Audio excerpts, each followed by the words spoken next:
Does photo enforcement change driver behavior? For decades, different photo enforcement technologies have been deployed in municipalities around the globe. These solutions include fixed and mobile speed cameras, red light cameras, average speed cameras, and more. The goal of all of these tools is to increase traffic safety in each community. Of course, photo enforcement solutions aren't without their critics. The anti-camera crowd believes these tools do not make driving safer, and detractors maintain cameras simply generate additional government revenues. Traffic crashes cause injury and death. Everyone understands how serious a traffic crash can be, and the faster a car is traveling before a crash, the greater the loss of life and property. If your speed exceeds the limit or is going too fast for the current road conditions, you're at risk of causing a crash that will injure you and or others. You think risk of injury or even death to yourself or someone else would be enough incentive for everyone behind the wheel to take greater caution. Statistics tell us otherwise, unfortunately. Photo enforcement cameras can and have changed driving behavior in the locations they've been installed. The risk of paying fines and possibly losing driving privileges has caused drivers to think twice before they speed or run a red light. Studies support photo enforcement effectiveness.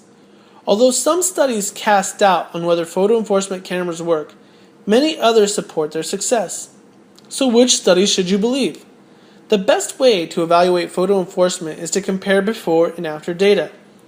In other words, compare the number of traffic violations, crashes, injuries, and deaths before cameras were installed versus after they were installed.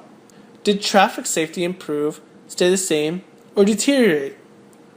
Can any external factors besides photo enforcement be responsible for these changes? Another comparison could be with similar locations that did not have cameras installed. How does traffic safety data compare during the same period of time for these two different scenarios? A group of analysts reviewed 35 studies conducted across the globe and concluded the following.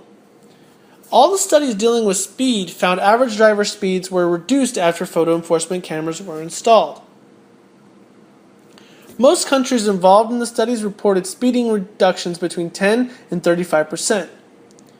Of the 28 studies measuring the effect on crashes, all 28 experienced a reduction after cameras were installed between 8 and 49%.